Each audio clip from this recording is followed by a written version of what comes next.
ছাত্র জনতার গণ অভ্যুত্থানের মুখে শেখ হাসিনার ভারতে পালানোর পার হয়েছে 1 বছর।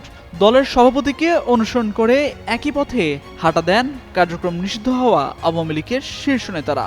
এখন পর্যন্ত সেখানে বসেই চলছে তাদের রাজনৈতিক কার্যক্রম। এমনকি কলকাতায় খোলা হয়েছে দলীয় পার্টি অফিসও। সেখান থেকে দফায় দফায় বৈঠকে করা হচ্ছে পরিকল্পনা।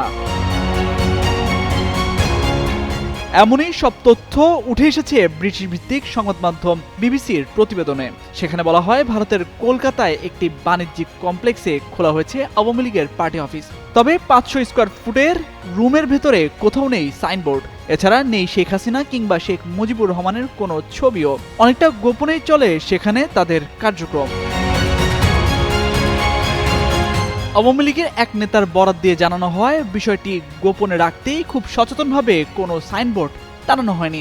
এমনকি দলীয় দপ্তরে থাকে যেসব ফাইল, সেগুলো রাখা হয়নি এখানে।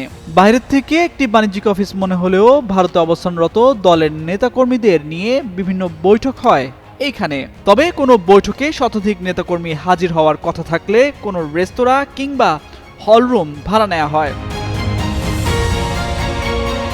নাম প্রকাশে অনিচ্ছুক ওই নেতা জানান, গত বছরের 5ই আগস্টের পর বাংলাদেশ ছেড়ে ভারতে অবস্থান নেয়া আওয়ামী লীগ ও সহযোগী সংগঠনগুলোর অনেক শীর্ষ নেতা, সাবেক মন্ত্রী, সরকারি কর্মচারী, সাবেক পুলিশ কর্মকর্তা এবং অবসরপ্রাপ্ত সেনা কর্মকর্তারা যাতায়াত করছেন এই পার্টি অফিসে।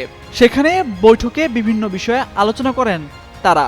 পরে শেখ হাসিনার সাথে পরামর্শ করে দেওয়া হয় চূড়ান্ত নির্দেশনা।